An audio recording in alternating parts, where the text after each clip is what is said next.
Dark King Silver Rayleigh adalah seorang mantan wakil kapten dari bajak laut Roger. Setelah bertahun-tahun One Piece berjalan, kita baru melihat penampilan pertamanya saat cerita sedang berada di Pulau Sabaody. Saat itu, kita melihat Rayleigh ini sebagai orang tua sekaligus budak yang akan dilelang di rumah pelelangan disco.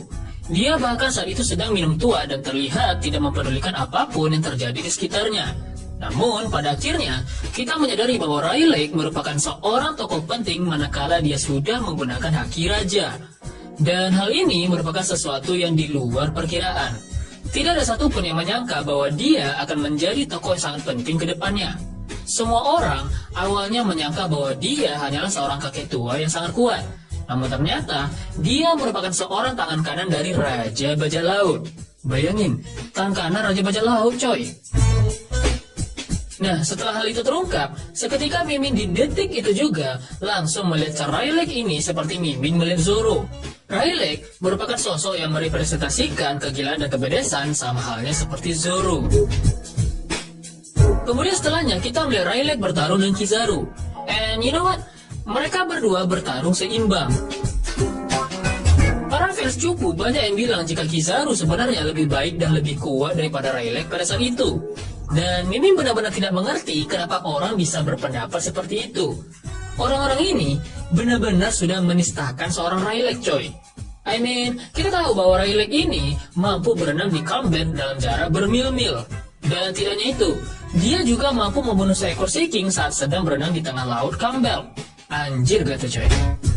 Dia ini, coy, memang seorang cara yang gila.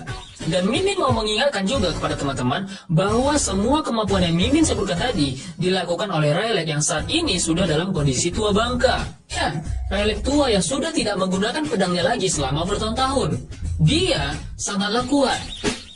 Kita tahu bahwa Saki pernah berkata bahwa Rayleigh 1 kali lipat lebih kuat daripada semua supernova di Sabaody pada saat itu. Dan ya, ini merupakan pernyataan yang cukup gila. Ini menjelaskan betapa hebatnya kakek tua kita, Rayleigh ini. Dan tidak hanya itu, kita juga tidak boleh lupa dengan kata-kata Garp saat di Marineford. Ketika Garp mengecek bahwa Rayleigh ada di Pulau Sabaody, dia berkata bahwa kita tidak bisa adu jotos begitu saja dengan dua legenda dalam waktu yang sama. Wow! Garp benar-benar menyetarakan sosok Rayleigh ini dengan sosok Shirohige. Oh iya, deh. Dan ini merupakan statement yang luar biasa jika kalian menanyakannya kepada Mimin. Kita juga tahu bahwa Rayleigh adalah sosok yang mengajarkan Luffy tentang haki. Dan berkat Rayleigh, Luffy bisa berkembang sejauh ini. Seperti sudah Mimin katakan di awal tadi, pikirkan Rayleigh seperti kalian memikirkan Zoro. Akan kemanakah Zoro pada saat akhir cerita One Piece ini? Dan akan berada di manakah Zoro pada saat dia sudah tua bangka nanti? Menurut Mimin, akan seperti Rayleigh lah dia nanti. Nah, sekarang, sebelum kita membicarakan lebih dalam tentang kekuatan Rayleigh, Mimin ingin membahas kekuatan Rayleigh pada saat dia masih jaya-jayanya. Sekuat apakah saat dia masih bersama Roger dulu, sehingga kita akan bisa menentukan seberapa kuatnya dia sekarang. Nah, mari Mimin jelaskan. Inilah ranking chart terkuat di era bajak laut masa lalu. Di masa lalu, kita memiliki banyak nama-nama besar. Kita punya Rocks, Roger, Shirohige, Garp, Sengoku, Rayleigh, Copper Gaban, Big Mom, Kaido, Shiki, dan banyak nama besar lagi yang lainnya. Mereka semua adalah legenda di masanya. Mereka semua adalah cara yang membangun era lama bajak laut. Nah, menurut Mimin, beginilah ranking mereka semua jika kita mengurutkan mereka semua dari yang terkuat hingga yang paling lemah. Di posisi puncak, menurut Mimin yang terkuat adalah Rocks di Sebek. Menurut Mimin, Sebek adalah manusia terkuat di zamannya saat itu. Mimin melihat sosok Sebek ini sebagai sosok Kurohige yang sebenarnya dalam cerita One Piece. Jadi, di akhir cerita One Piece, Kurohige harus melebihi sosok Sebek ini. Atau minimal setara lah dengan Sebek jika ingin mengambil peran sebagai musuh terakhir Luffy. Nah, kemudian ranking kedua adalah Goldie Roger. Dia adalah seorang raja bajak laut, jadi ini bukanlah sebuah hal yang mengejutkan. Kemudian di posisi ketiga yang terkuat menurut Mimin adalah Garp dan yang keempat adalah Shirohige. Mimin melihat kekuatan kedua kakek legend ini tidak terlalu berbeda jauh.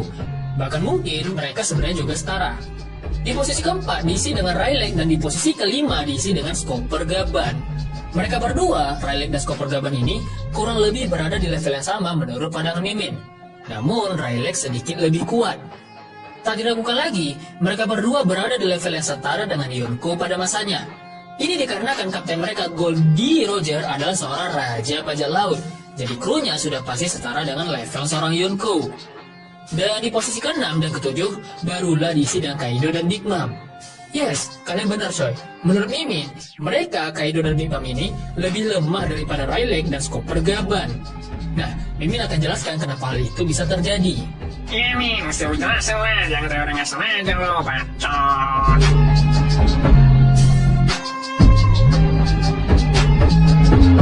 Kaido yang sekarang lebih lemah daripada Rayleigh.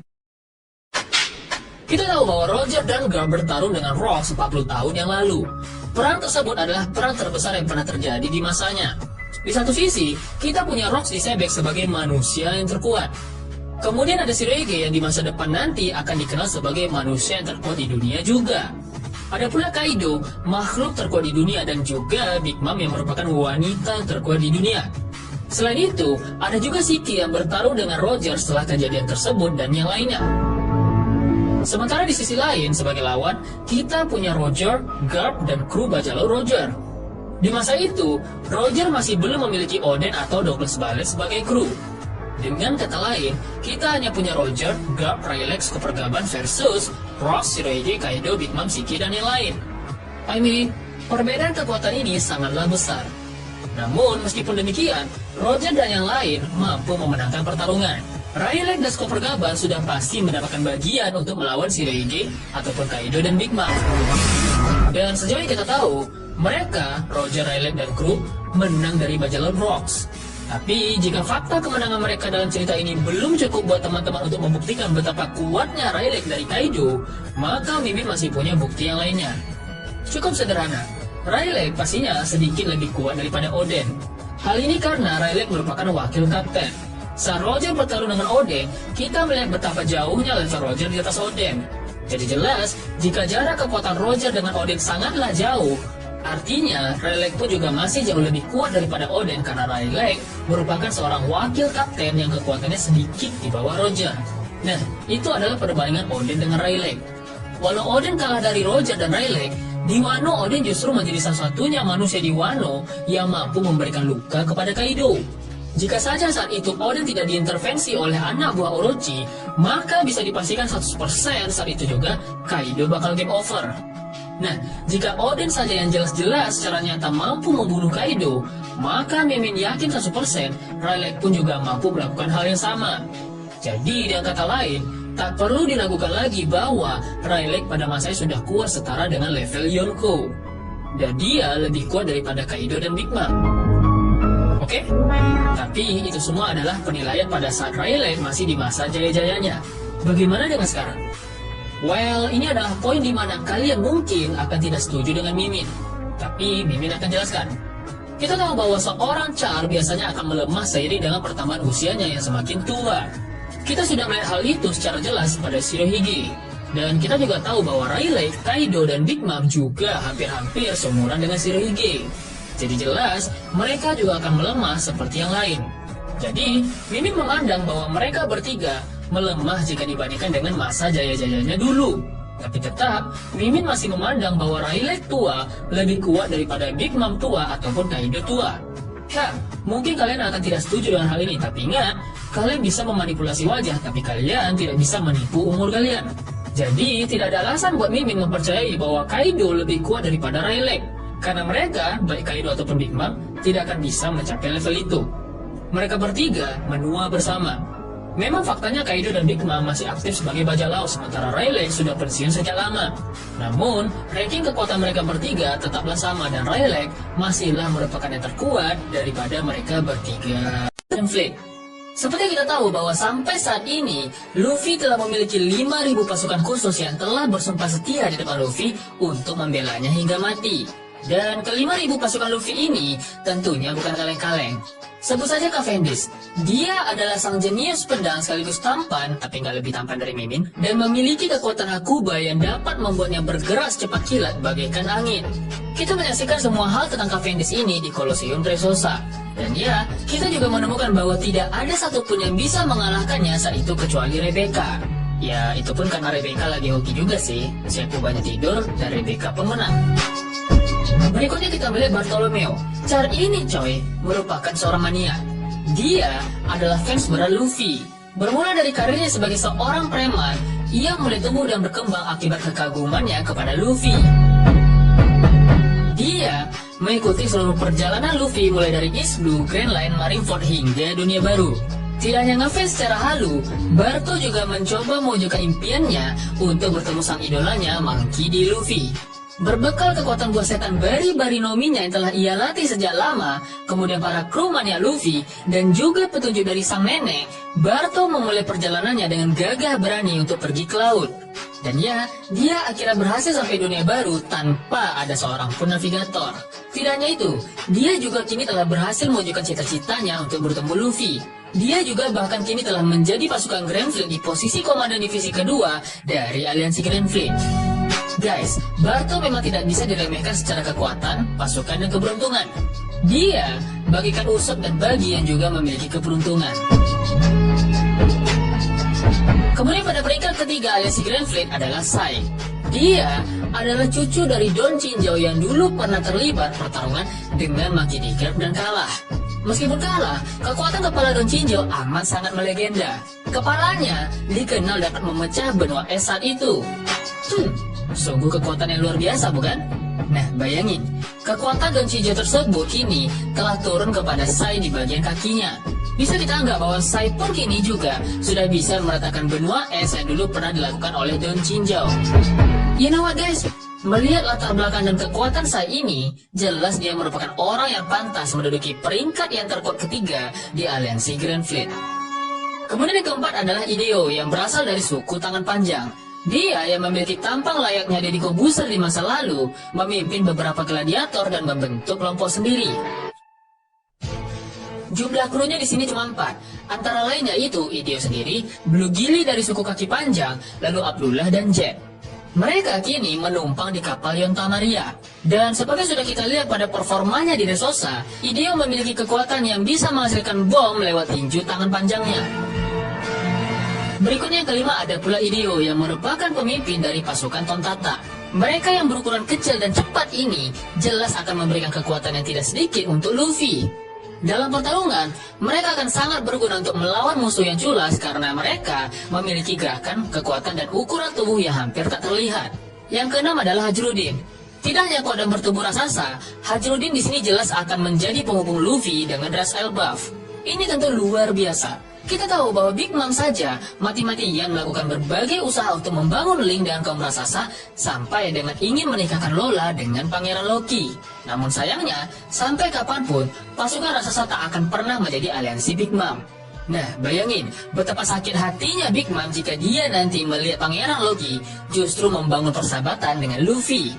Dan yang ketujuh adalah Olympus. Dia adalah seorang admiral dari kapal Yonta Maria yang memiliki 4.300 kru. Sebagai seorang petualang, dia juga tampaknya sangat pintar karena selalu update informasi seputar navigasi dan track petualangannya. Dan ya, itulah ketujuh kapten aliansi Grand Fleet topi jerami. Sekarang, apa yang bisa kita harapkan dari para aliansi Grand Fleet ini ke depannya? Yang paling pasti dari semua kemungkinan adalah mereka pasti akan datang ke Wano. Hal ini didasari dari lawan Luffy saat ini yaitu 2 ekor Yonko. Kita bisa lihat bahwa pasukan Kaido saja saat ini berjumlah 30.000. Ini belum ditambah dengan pasukan Big Mom yang sepertinya juga akan bertambah di Wano, di luar daripada Perospero dan kawan-kawan yang saat ini telah ada di Wano. Dan satu lagi, kartu Fever Card Luffy kini ada pada semua Kapten Grand Fleet. Walau tidak ada keterangan secara pasti, Mimin yakin bahwa saat Luffy dibantai oleh Kaido di pertarungan pertama, pasti ini menuai reaksi dari para aliansi Grand Fleet yang melihat Fever Card tersebut. Dan reaksi dari mereka ini akan kita lihat nanti pada flashback beberapa hari yang lalu yang diselipkan dalam cerita Ars Wano ini. Nah, kembali ke kedatangan para aliansi Grand Fleet. Menurut Mimin, kedatangan aliansi Grand Fleet ini akan menjadi sebuah momen yang sangat keren lagi dramatis. Betapa tidak, aliansi Grand Fleet ini akan muncul di saat-saat kritis. Dan hal ini menurut Mimin akan terjadi hanya dalam hitungan beberapa puluh chapter lagi dari sekarang. Kita tahu bahwa Ars Aegis Lobby menghabiskan 56 chapter, Alabasta 63 chapter, Skypiea 66 chapter, Whole Cake Island 78 chapter, dan Dressrosa yang terpanjang 101 chapter. Sementara Ars Wano, kita sudah mulai sejak chapter 99. Jadi, jika dihitung hingga chapter 1006, berarti Ars Wano telah berjalan sepanjang 97 chapter dan itu masih akan bertambah. Pertarungan Yonko versus Luffy dan kawan-kawan yang terjadi di atas atap saat ini kemungkinan besar akan di-skip dan akan berakhir dengan ditunjukkannya kekalahan Luffy dari wujud Hybrid Kaido. Dan setelah kekalahan tersebut, maka cerita akan berfokus pada flashback Kaido. Dan jangan lupakan juga bahwa kejadian Reverie juga masih di-skip dan perlu penjelasan lebih lanjut dari Oda. So ya, pastinya dari kekalahan kedua Luffy dari Kaido ini pastinya akan berefek pada kertas Silver Card Luffy yang kini dipegang oleh para aliansi Grand Fleet. Mimi tidak bisa memastikan akan apa yang terjadi pada Luffy nanti setelah ini, tapi yang pasti, jika Luffy akan dipenjara lagi setelah kekalahan ini, jelas tidak mungkin. Alasannya jelas, masa mau dipenjara 2 kali? Dan lagi, penjara Udon sendiri saat ini juga sudah hancur lebur dibikin kacau oleh Luffy dan kawan-kawan. Oleh karena itu, mari kita tunggu apa yang akan terjadi setelah kekalahan Luffy. Nah, selagi Luffy menunggu pemulihan karena kalah dari Kaido, aliansi Grand Fleet pun tentunya akan ditampilkan setelah flashback Kaido dan Ars Reverie. Secara singkatnya, urutannya begini coy. Luffy kalah, lalu flashback Kaido pun dimulai, lanjut ke Ars Reverie dan kemudian momen aliansi Grand Fleet yang akan ditampilkan. Mereka tentunya akan bersiap-siap untuk datang ke Wano, apalagi setelah diketahui 2 kali nasib Luffy gawat melalui kertas yang terbakar. Dan jangan lupa, Basil Hawkins pun juga sudah memprediksikan bahwa akan ada 1 orang yang kemungkinan hidupnya hanya tinggal 1% hingga besok. Dan menurut Mimin, orang yang dimaksud Basil Hawkins ini adalah Luffy. Dan ini akan memancing amarah para aliansi Grand Fleet dan mereka dengan sepasukan besar akan segera ke Onigashima. Mereka akan datang dengan dramatik sambil mengenakan topi jerami. Di hadapan 2 Yonko, para aliansi Grand Fleet akan menegaskan bahwa yang akan menjadi raja bajak laut adalah topi jerami, bukan kalian para Yonko.